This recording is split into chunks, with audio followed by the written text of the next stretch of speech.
할렐루야. 하나님이 기뻐하시는 행복한 교회, 건강한 교회, 우리 재수없게 오신 여러분들을 진심으로 사랑하고 또 환영하고 축복합니다. 이제 옆에 분들 바라보시면서 함께 축복하며 찬양하겠습니다. 당신은 하나님의 언약 안에 있는 축복의 통로, 당신을 통하여서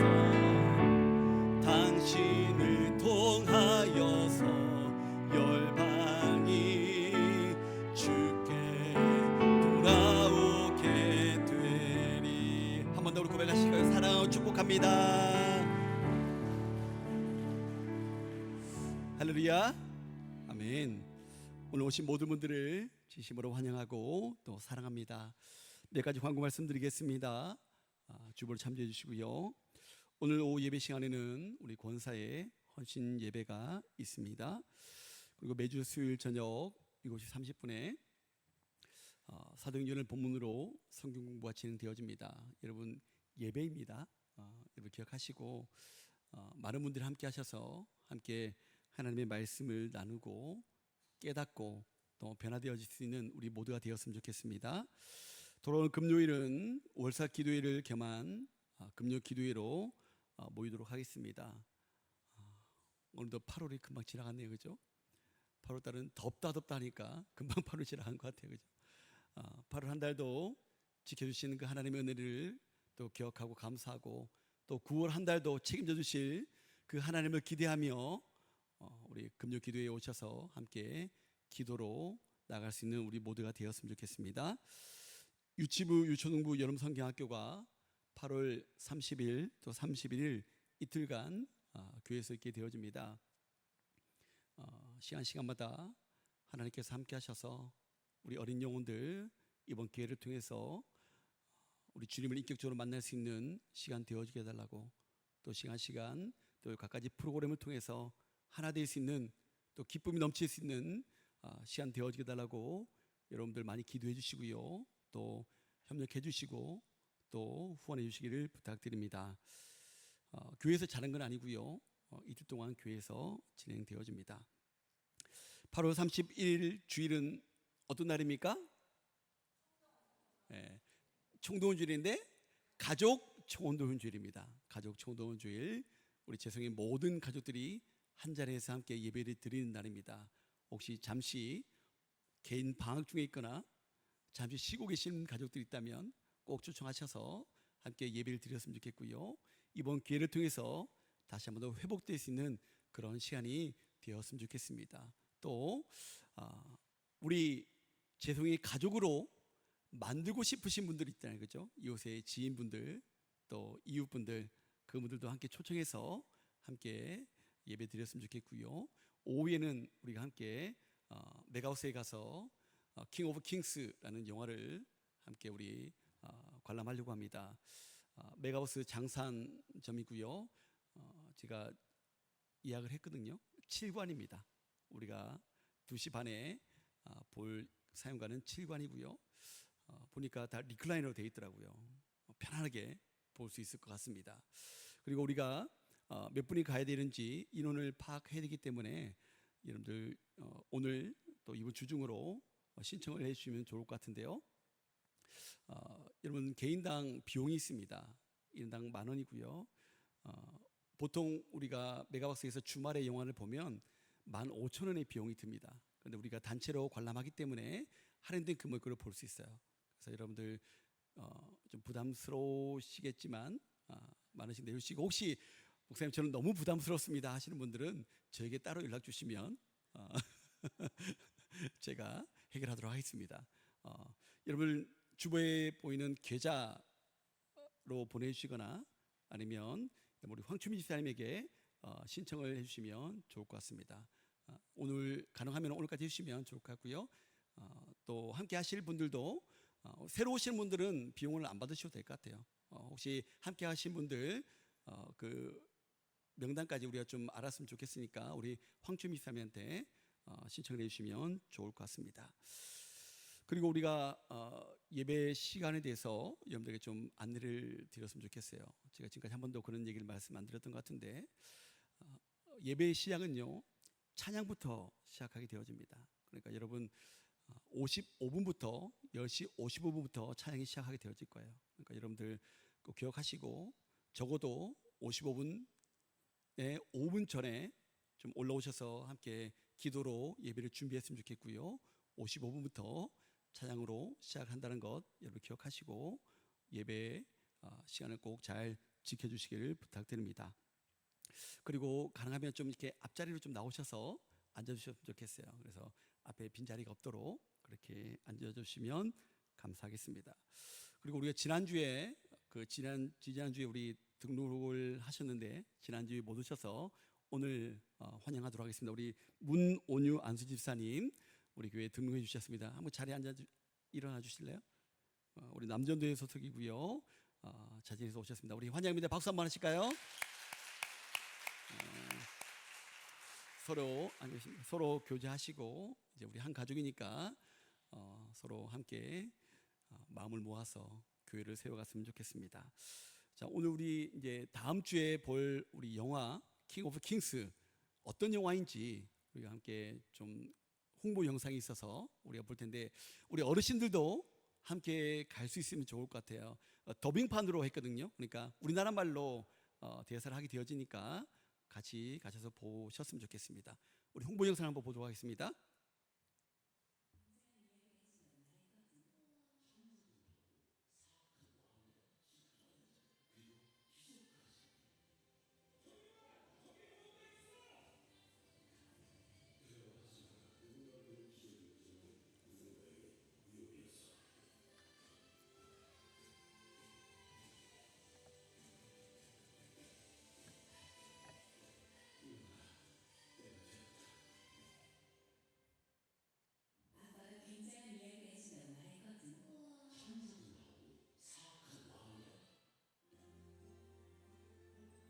이 영화를 보고 추천하신 분들이 많이 있어서 보도록 하겠습니다.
네, 됐습니다.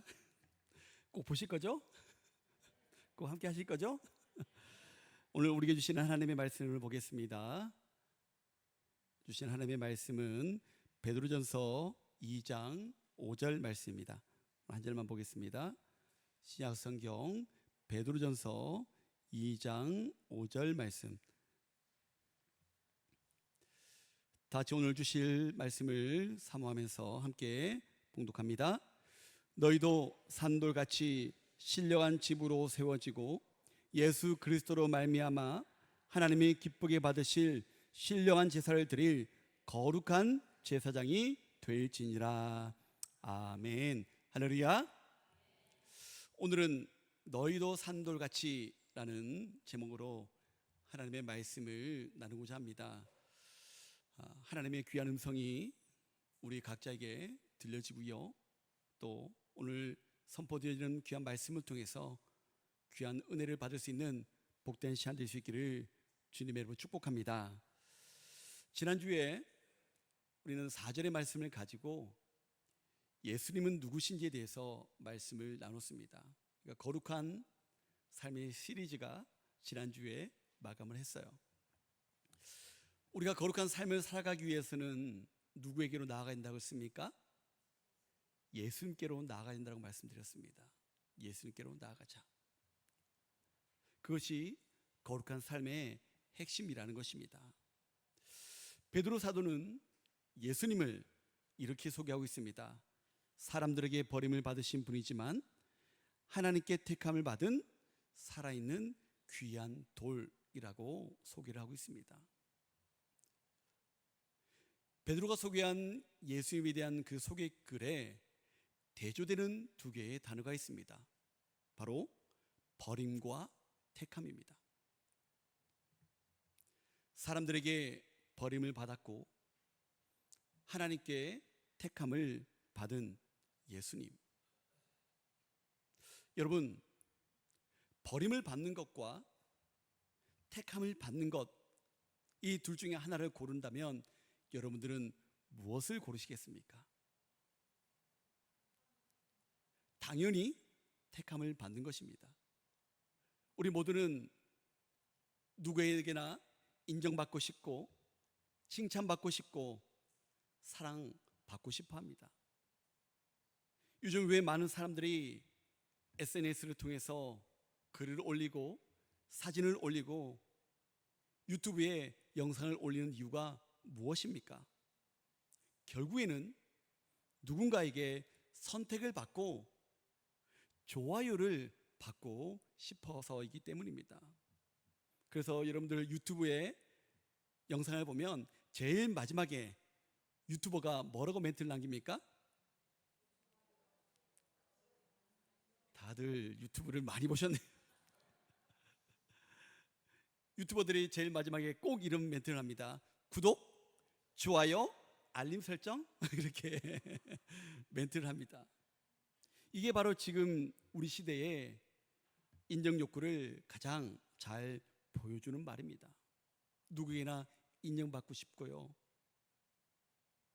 누구에게나 좋아요라고 택함을 받고 싶은 거예요. 그런데 우리가 진정으로 하나님께서 원하시는 삶을 살기 위해서는요, 우리는 늘 선택의 기로 가운데 서 있을 수 있다는 것입니다. 버림과 택함의 갈래길에 설 수 있음을 우리는 기억해야 될 것입니다. 마태복음에 보면 예수님의 산상수훈의 말씀이 기록되어 있습니다. 특별히 5장 10절부터 이렇게 말씀하고 있습니다. 의를 위하여 박해를 받는 자는 복이 있나니 천국이 그들의 것임이라.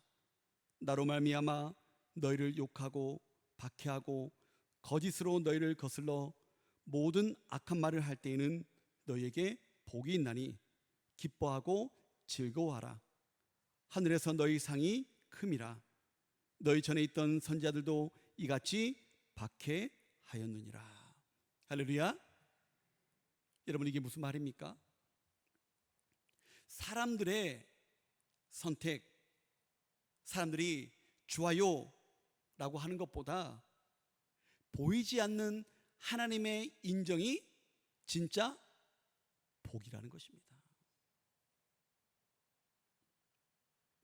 세상으로부터 거절당하고 미움을 받는 것이 그것이 끝이 아니라 우리 믿음의 사람들에게 있어서는요, 오히려 그런 것들이 하나님께 제대로 인정받는 삶의 시작임을 예수님께서는 우리에게 분명하게 가르쳐 주고 계신 것입니다. 여러분, 한번 생각해 보시기 바랍니다. 우리 예수님은 어떻게 사셨습니까? 예수님이야말로 이 삶의 완벽한 모델이 되셨다는 거예요. 예수님께서는요, 사람들에게 버림을 받으셨습니다. 그것도 철저히 버림을 받으셨습니다. 모든 고통과 십자가라는 가장 수치스러운 죽임을 당하셨습니다. 하지만 하나님께서는 그 예수님을 어떻게 하셨습니까?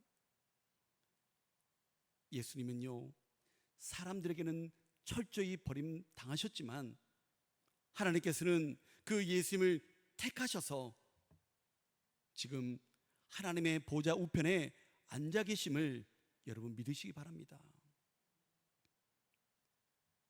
정말 저와 여러분들이 예수님께로 나아가자라고 고백했잖아요. 정말 예수님을 따르기를 원한다면 세상으로부터 거절당하고 버림을 받고 비난을 받을 수도 있음을 우리는 늘 기억해야 된다는 거예요. 그런 것 때문에 낙심할 필요가 없다는 것입니다. 왜냐하면 그 길이 바로 하나님께 인정받는 길이 될 수 있음을 여러분 기억하시기 바랍니다. 오늘날 우리도 똑같은 선택 앞에 서 있습니다. 사람의 눈을 더 의식할 것인가? 아니면 하나님의 눈을 의식하실 것인가? 하나님께서 원하시는 것은 분명합니다. 사람에게 비난을 받고 버림을 당할지라도 하나님께 택함을 받는 것, 눈에 보이는 좋아요보다 보이지는 않지만 하나님께 좋아요라고 인정을 받는 것이 우리 하나님께서 원하시는 삶의 모습이라는 것입니다. 사랑하는 여러분, 예수님은 세상에 버림을 받으셨지만 하나님께는 택함을 받으셨습니다. 우리도 예수님께로 나아가자라고 말만 하는 것이 아니라 우리도 그 길을 따라가야 될 줄로 믿습니다. 세상의 인정이 아니라 하나님의 인정, 사람들 앞에서 버림을 받을지라도 하나님께 선택받는 삶, 그렇게 산돌같이 살아가는 저와 여러분들의 모습을 우리 하나님께서는요, 기뻐하신다는 거예요. 여러분, 베드로는요, 예수님을 뭐로 비유하고 있습니까? 뭐로 비유하고 있어요? 돌에 비유를 하고 있습니다. 그렇죠? 왜 하필 돌로 비유하고 있을까요? 역사적으로 보면 실제로 유대인들 사이에 산돌이라는 이 단어가요, 메시아를 상징하는 것으로 알려져 있다는 것입니다. 예를 들어서 우리가 청개구리 하면 가장 먼저 떠오르는 게 무엇입니까? 말을 잘 안 듣는, 그렇죠? 그런 동물로 우리가 인식하는 것처럼 산돌 하면 유대인들은 뭘 생각했다고요? 메시아를 생각했다는 거예요. 그렇게 신약 성경에는요, 이 돌을 가지고 예수님을 여러 가지로 표현하고 있습니다. 소개하고 있습니다. 모퉁이의 머릿돌, 생명수의 반석, 기초석, 심판의 돌, 이렇게 지금 산돌로 예수님을 소개하고 있습니다. 그렇다면 우리가 지난주에 미처 나누지 못한 질문이 하나 있습니다. 왜 성경은 예수님을 산돌,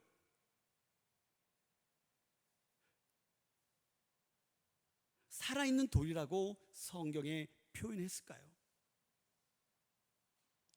왜 베드로는 예수님을 그냥 돌이 아니라 산돌, 리빙스톤이라고 표현했을까요? 여기에 대한 네 가지 이유가 있습니다. 그 첫 번째는요, 산돌은 뭐를 의미한다고요? 부활을 의미한다는 것입니다. 여러분, 돌은 원래 죽어 있습니까? 살아 있습니까? 죽어 있는 거예요, 그죠? 돌은 원래 죽어 있는 물질입니다. 그런데 산돌은 뭐예요? 살아 있다는 거예요. 즉, 이것을 의미하는 것은요, 예수님은 십자가에서 죽으셨지만 거기서 끝난 것이 아니라는 것입니다. 예수님께서 약속하신 대로 사흘 만에 부활하셔서 지금도 살아 계신다는 사실을 분명하게 드러내는 표현이 바로 산돌이라는 거예요. 여러분, 우리 예수님은요, 역사적인 인물이 아닙니다. 여전히 지금도 살아계셔서 우리의 삶을 역사하시고 우리의 모든 필요를 채우시고요, 우리와 늘 함께 하시는 분이 바로 우리가 믿고 따르기를 원하는 예수님임을 여러분 믿으시기 바랍니다. 그렇게 산돌이라고 표현하고 있는 거예요. 두 번째로 산돌은요, 뭐예요? 생명력이 있다는 거예요. 돌은 원래 생명이 없는데 산돌은 생명력이 있다는 것입니다. 예수님은 지금도 살아계셔서 우리에게 영원한 생명을 주시는 교회의 초석이 되신다는 거예요. 세상의 성공이나 우리가 그토록 가지길 원하는 물질, 돈은요, 잠깐 우리에게 기쁨을 주고 행복을 주고 우리를 살리는 것 같지만 영원히 우리를 살릴 수는 없습니다. 우리가 갖고자 하는 것, 우리가 얻고자 하는 것은요, 영원하지 않다는 거예요. 하지만 예수님은요, 오늘도 살아계셔서 우리 영혼 가운데 산소 같은 그 생명력을 불어 넣어 주신다는 거예요. 그리고 그 예수를 믿으면 우리는 영원한 생명을 얻게 되어진다는 것입니다. 세 번째로 산돌은요, 단단하고 견고합니다. 돌은요, 단단합니다. 쉽게 부서지지 않습니다. 예수님은요, 그 돌보다 더 단단하고 강하신 분이라는 거예요. 그래서 세상의 유혹, 시험, 심지어 죽음까지도 다 어떻게 하셨습니까? 우리 예수님은 이기셨다는 거예요. 우리는 늘 흔들릴 수밖에 없는 인생을 살아가고 있습니다. 너무나도 연약하기에, 너무나 부족하기에. 그래서 우리 직장 생활하시는 분들, 직장에서 사람들의 그 평가 하나에 흔들리지 않습니까? 사람들 한마디에, 말 한마디에 우리의 마음이 무너질 때가 많지 않습니까? 그럴 때 우리가 붙잡아야 될 분은 바로 흔들리지 않는 반석이신 예수 그리스도밖에 없다는 것입니다. 예수님은 단단하고 견고하시기 때문에 우리가 예수를 붙들면 우리는 흔들림 없는 믿음으로 살아갈 수 있다는 믿음의 고백이 바로 산돌이라는 것입니다. 마지막으로 산돌은요, 자라난다는 것입니다. 여러분, 돌이 자라난다니까 이상하게 들으시죠, 그죠? 살아있는 돌이라고 말하고 있는 것은요, 이것은 무엇을 의미하냐면 하나님의 나라가 점점 어떻게 해요? 커져간다는 의미입니다. 그래서 마침내 온 세상이 그리스도의 나라가 될 것이라는 소망이 이 산돌이라는 단어에 포함되어져 있다는 거예요.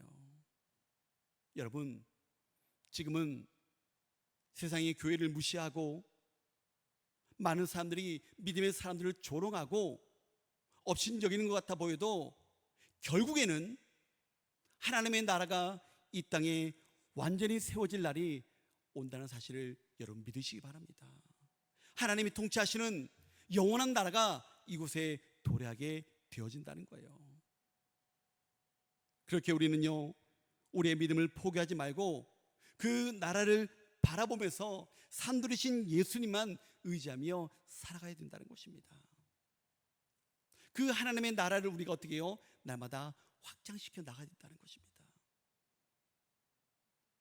여러분, 예수님은요, 그냥 돌이 아니라, 죽은 돌이 아니라 산돌이심을 믿으시기 바랍니다. 그렇게 오늘 본문에서 베드로 사도는 이렇게 권면합니다. 너희도 산돌같이. 한번 따라해 보실까요? 너희도 산돌같이. 예수님께서는 죽은 돌이 아니라 산돌이 되신 것처럼 우리들도 예수님을 따라서 산돌 같은 그런 삶을 살아야 한다라고 베드로는 우리에게 권면을 하고 있는 것입니다. 그렇다면 산돌 같은 삶은 어떤 삶일까요? 베드로는요, 오늘 우리가 함께 읽은 본문의 두 가지를 우리에게 말씀해 주고 있습니다. 첫 번째는요, 신령한 집으로 세워져 가라는 것입니다. 그리고 두 번째는요, 거룩한 제사장이 되라는 것입니다. 오늘은 여러분들과 함께 그 첫 번째 신령한 집으로 세워져 가라라는 이 내용을 가지고 오늘 말씀을 나누고자 합니다. 한번 따라해 보실까요? 신령한 집으로 세워져 가고. 신령한 집으로 세워져 가라. 그럼 이것이 무엇을 의미할까요? 무슨 뜻일까요? 예수님처럼 저와 여러분들도 살아있는 돌이 되어서 함께 모여 영적인 성전을 지으라는 의미입니다. 뭘 지으라고요? 영적인 성전, spiritual house, spiritual temple, 영적인 집을 지으러 가라는 거예요. 여러분, 하나님께서 저와 여러분들 믿음의 사람들을 부르시는 목적이 단순히 내가 개인적으로 나 혼자만 예수님을 닮아가는 데에만 있지 않다는 것입니다.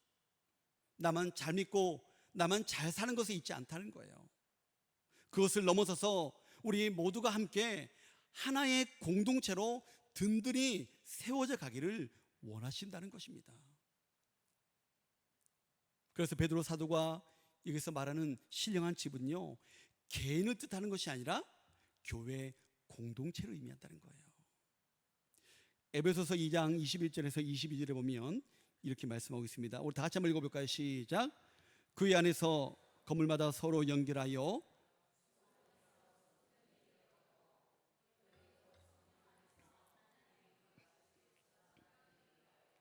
그리스도 예수 안에서 함께 지어져 가느니라. 할렐루야.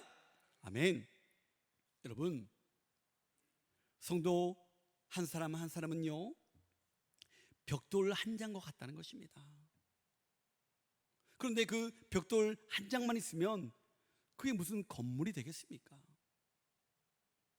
하지만 벽돌들이 서로 연결되고 붙을 때 큰 건물이 세워지는 것처럼 교회도 성도들이요, 연합해서 세워질 때 영적인 성전으로 세워져 갈 수 있다는 거예요. 교회라는 멋진 영적인 건축물을 어떻게 해요? 함께. 한번 더 따라해 보실까요? 함께 지어져 가야 된다는 거예요. 제가 부임하고 나서 초반에 여러분들에게 말씀드렸죠. 우리가 어떻게 된다고요? 함께 해야 된다는 거예요. 함께. 우리는 하나의 공동체라는 거예요. 그렇다면 여기서 우리가 신중하고 중요한 질문을 해봐야 됩니다. 오늘날 한국 교회는, 그리고 우리 교회는, 또 여러분 자신들은 정말로 신령한 집으로 세워져 가고 있는가라는 질문입니다. 여러분들 어떻게 생각하십니까? 많은 성도들이 교회에 다니지만 진짜 하나님께서 원하시는 대로 하나님의 성전으로 함께 세워져 가고 있는지 우리는 점검해 볼 필요가 있다는 것입니다. 우리가 이 시간 오늘 말씀을 통해서 진지하게 고민해 봐야 될 것은요, 우리가 갖고 와야 될 것은 단순한 건물이 아니라 눈에 보이지 않는 영적인 성전이라는 것입니다.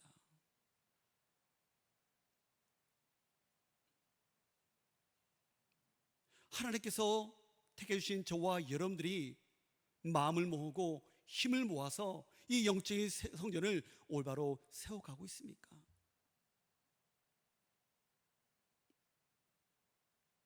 그렇다면 이 신령한 성전, 영적인 성전을 어떻게 세워가야 되는지 오늘 이것을 한번 여러분들과 함께 나누고자 합니다.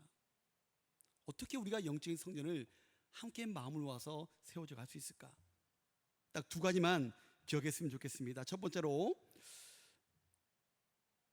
우리 주님만 교회의 주인 되시는 그런 교회가 되어야 되고요, 오직 주님만 영광을 받으셔야 된다는 거예요. 한마디로 말하면요, 교회의 주인이 누가 되어야 된다고요? 오직 예수님만 되어야 된다는 거예요. 오직 주님만 영광 받으시는 그런 교회가 되어져 가야 된다는 것입니다. 요즘에 많은 사람들이요, 이런 말을 합니다. 교회에 예수님이 안 계시는 것 같다. 분명 우리 교회의 머리 되시는 분이 예수님이라고 고백하지만 많은 사람들이 볼 때 그 교회 안에는 예수님만 빼고 다 있다라고 말하는 거예요. 이게 무슨 뜻이겠습니까? 겉으로는 주님을 찬양하고 주님께 영광 돌리는 것 같지만 실제로는 예수님 없이 내 만족, 내 유익, 내 이름을 드러내기 위하여 신앙생활을 할 때가 많다는 뜻입니다. 안타깝지만 주님이 주인 되지 못하는 교회, 주님이 영광 받지는 못하는 예배가 점점 늘어나고 있다는 사실입니다.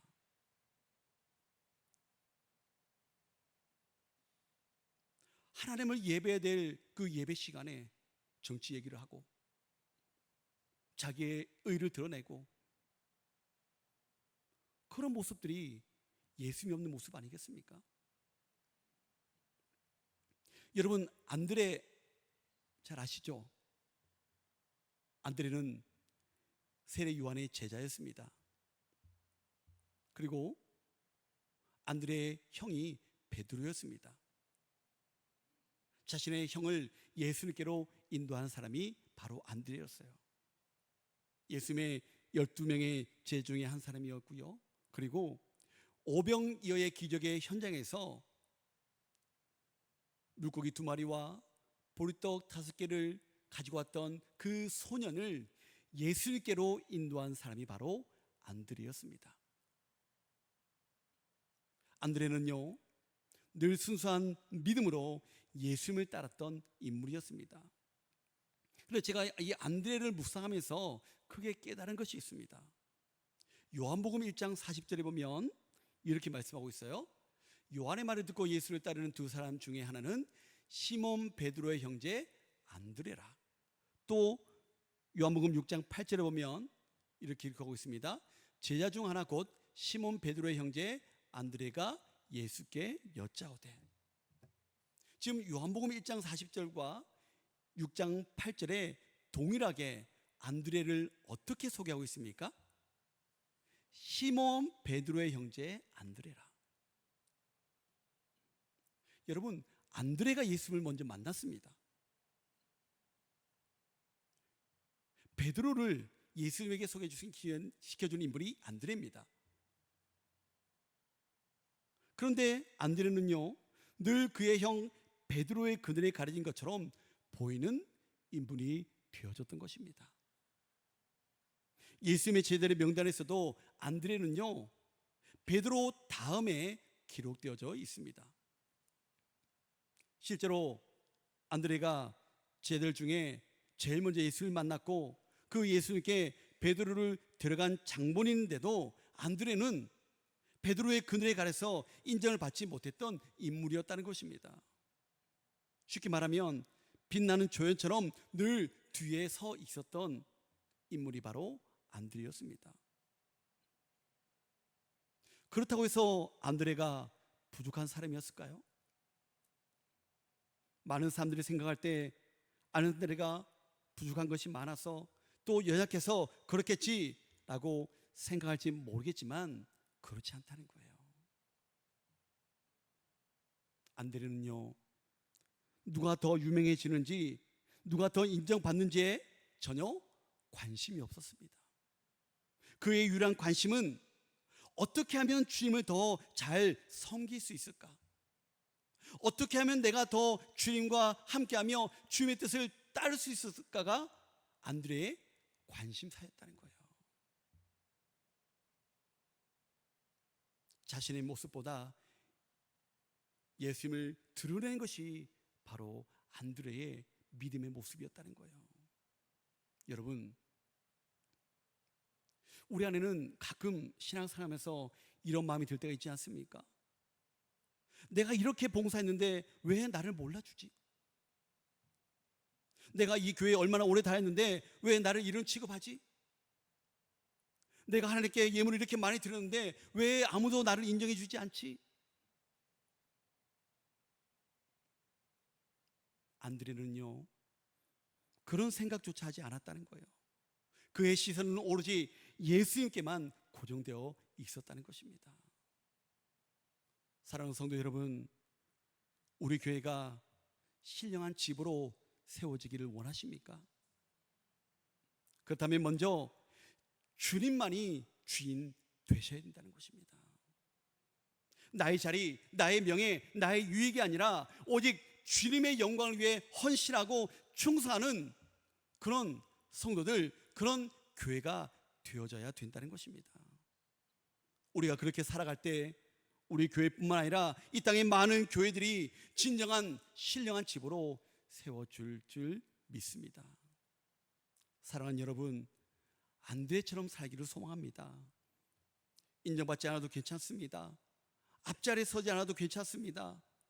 주님만 바라보고 주님께만 영광 돌리는 산도 같은 삶, 그런 교회를 세워가는 우리 재성의 모든 가족들이 다 될 수 있기를 주님으로 축복합니다. 두 번째로 신령한 집으로 세워가기 위해서는요, 교회를 어떻게 만들어야 돼요? 기도하는 집으로 만들어야 된다는 거예요. 예수님께서 예루살렘에 입성하시고 난 이후에 제일 먼저 하신 일이 뭔지 아시죠? 성전에 들어가셔서 성전을 청소하셨어요. 예수님께서 성전에 들어가셔서 환전한 자들의 상을 뒤엎으시고요, 물건 파는 자들의 의자를 집어 던지면서 그들 향하여 예수님께서 이렇게 외치셨습니다. 너희는 강도의 소굴을 만드는구나. 내 집은 기도하는 집이라.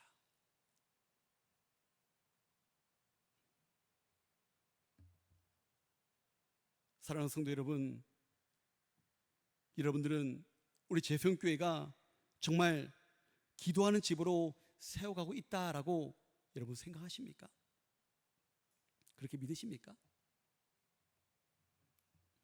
여러분, 우리 교회가 신령한 집으로 오직 주님만이 주인 되시는 그런 교회로 세워지기 위해서는요, 더욱 기도하는 시간에 집중해야 된다는 거예요. 하나님께서 원하시는 교회는요, 열심히 찬양도 해야 됩니다. 열심히 봉사도 해야 됩니다. 그런데 그 모든 것의 중심이 되는 것은 뭐예요? 기도라는 거예요.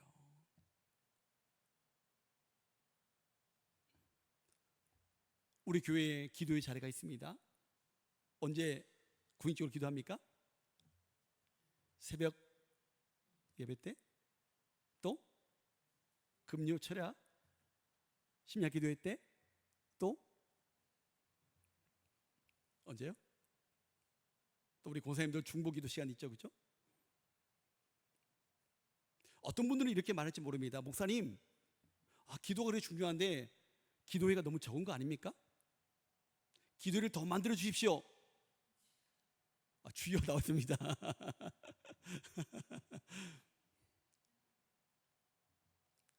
여러분, 저는 그렇게 생각해요.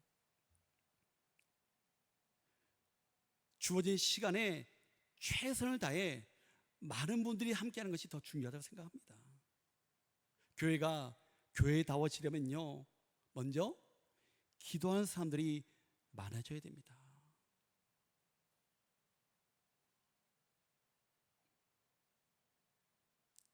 돈 많은 사람이 많다고 해서 교회가 부흥한 건 아니에요. 기도하는 사람이 많아져야 돼요. 여러분, 간증을 많이 듣지 않습니까? 예전에 큰 교회를 이루신 그런 목사님들의 간증을 들어보면요, 그렇게 새벽에 깨워 기도하시는 분들, 그 믿음으로 기도하시는 분들이 많았다고 그렇게 간증하시더라고요. 윌로우 크릭 커뮤니티 교회 빌 하이베스 목사님이 예전에 좀 오래됐어요. 이런 책을 썼어요. 책 제목을 보고 제가 골랐는데, 너무 바빠서 기도합니다. 여러분, 우리 생각은 좀 다르잖아요, 그죠? 왜 예배 못 나오시, 기도 자리에 못 나오십니까? 왜 예배 자리에 참석하기 힘드십니까? 너무 바빠서요. 그런데 이 빌 하이베스 목사님은 너무 바빠서 뭐 한다고요? 기도한다는 거예요. 이 제목이 참 역설적이지만 사실입니다. 이 목사님은요, 이 책에서 이렇게 말하고 있습니다. 우리가 일할 때는 우리가 일하는 것이지만 우리가 기도할 때에는 하나님께서 일하신다. 많이 들어보셨죠, 그죠? 기도는요, 단순히 시간을 내는 게 아니라 하나님과 함께하는 시간이기 때문에, 하나님과 대화하는 시간이기 때문에, 우리가 바빠도 숨을 쉬듯이 바빠도 우리가 기도해야 우리의 영혼이 살아난다는 거예요. 우리가 왜 바쁩니까? 뭔가 잘 되어지기 때문에, 뭔가 풍성해지기 때문에 바쁘지 않습니까? 여러분, 그렇게 풍성하게 만들으시고 그렇게 넉넉하게 채워주시는 분이 누구십니까? 하나님 아닙니까? 그러면 그 하나님께 기도해야 더 풍성하게 채워주시지 않겠습니까?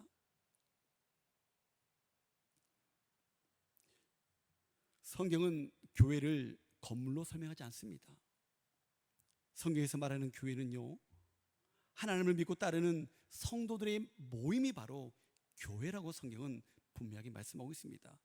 고린도전서 3장 16절에 보면 이렇게 말씀하고 있어요. 너희는 너희가 하나님의 성전인 것과 하나님의 성령이 너희 안에 계시는 것을 알지 못하느냐. 여러분, 한 사람 한 사람이 모두 하나님의 뭐예요? 거룩한 성전이라는 거예요. 그렇다면 여러분들에게 묻습니다. 내 안의 성전은 지금 신령한 집으로 만들어가고 있습니까? 아니면 강도의 소굴로 만들어가고 있습니까? 하나님께 기도할 때만이 우리의 영혼은 신령한 집으로 세워갈 수 있음을 여러분 믿으시기 바랍니다. 여러분, 야구 좋아하시죠? 안 좋아하셔요? 요즘 부산에 롯데 팬들이 많잖아요, 그죠? 롯데가 계속해서 지고 있어요, 그죠? 그래서 가을 야구고 갈 수 있을까? 많은 야구 팬들이 노심초사하고 있는데, 우리나라 프로 야구 중에 감독 중에 유명한 감독이 있습니다. 야신이라고 불리는 사람입니다. 누구예요? 네, 김성근 감독님. 그렇죠? 야신, 야구신이라고 불려요. 이 김성근 감독님은요, 야신이라 불릴 만큼 정말 야구를 잘하시는데, 그 비결이 바로 지독한 훈련이 있다는 거예요. 하루에 타자들에게 스윙 연습을 하는데 최소한 1000번씩 스윙을 하도록 훈련시켰다는 거예요. 많은 사람들이 그게 무슨 효과가 있겠어? 라고 비판을 했습니다. 그런데요, 그 훈련을 견딘 선수들은 달라졌다는 거예요. 김성근 감독이 많은 선수들에게 그렇게 지옥 훈련을 시키는 것은요, 그 자체가 목적이 아니었습니다. 그냥 1000번을 휘두르는 것이 목적이 아니었다는 거예요. 그 혹독한 과정을 통해서 선수 개개인으로 하여금 생각하게 만드는 거예요. 왜 내가 지금 야구를 하고 있는지, 어떻게 내가 야구를 해야 하는지, 그 1000번의 스윙을 하면서 묻고 답할 수 있도록 해주기 위해서 그런 훈련을 시켰다는 거예요. 아무리 기량이 좋아도 단순히 자기의 타석이 되었기에 그냥 방망이를 들고 타석에 들어가는 선수하고 24명의 선수 가운데 왜 내가 지금 타석에 서 있는지, 내가 왜 여기서 무엇을 만들어내야 하는지를 스스로 자문하는 그 선수 중에 누가 더 좋은 성적을 낼 수 있겠습니까? 후자 아니겠습니까? 야구 천재라 불렸던 박재홍이라는 선수도요, 그 김성근 감독의 훈련을 통해 그의 기량을 회복했다고 합니다. 그는 이렇게 고백합니다. 스윙을 천번 하다 보니 기술보다 더 중요한 걸 배우게 됐습니다. 내가 왜 방망이를 휘두르는지, 어떤 마음가짐으로 경기에 서야 하는지 계속 스스로 묻고 답하게 되었습니다. 여러분, 기도가 바로 우리 신앙의 1000번의 스윙과도 같다는 거예요. 기도는 단순히 무언가를 달라고 하나님께 조르는 행위가 아닙니다. 기도가 단순히 반복되는 종교 행위가 아니라는 거예요. 기도하다 보면요, 우리들은 하나님 앞에서 내가 왜 이 길을 가야 하는지, 나는 지금 어떤 마음으로 살아가야 되는지 스스로 묻고 하나님께 묻고 서로 교제하는 그런 시간이 바로 기도하는 시간이라는 거예요. 그래서 기도는요, 우리를 새롭게 만들고 우리의 삶을 견고하게 만들어가는 거예요. 한마디로 말하면 기도는요, 우리의 삶의 태도를 바꾸고 영혼의 방향을 바로 잡는 가장 강력한 훈련 도구가 뭐라고요? 기도라는 것입니다. 기도할 때 우리는 비로소 우리의 빈틈을 하나님의 능력으로 채울 수 있다는 것입니다. 사랑하는 성도 여러분, 예수님께서 성전을 정하시면서 말씀하셨습니다. 내 집은 기도하는 집이라. 우리 교회가 또 우리 한 사람 한 사람이 기도의 자리를 사모하고 기도의 자리로 나가야 될 줄로 믿습니다. 그럴 때 비로소 우리는요, 신령한 집으로 세워질 줄 믿습니다. 사람들에게 버림받았지만 하나님께 택함받은 산돌이신 예수님께로 나아갑시다. 그리고 예수님처럼 우리도 기도하는 집으로 세워져 가기를 주님의 이름으로 축원합니다. 이제 다 같이 자리에서 일어나셔서 오늘 주신 말씀을 놓고 함께 이 찬양을 통해서 함께 고백하기 원합니다. 우리는 주님의 움직이는 교회입니다. 우리를 통해서 주님의 살아계심을, 주님의 능력을 나타낼 수 있는 우리의 모습 되어지게 하여 주시옵소서. 우리 고백하시면서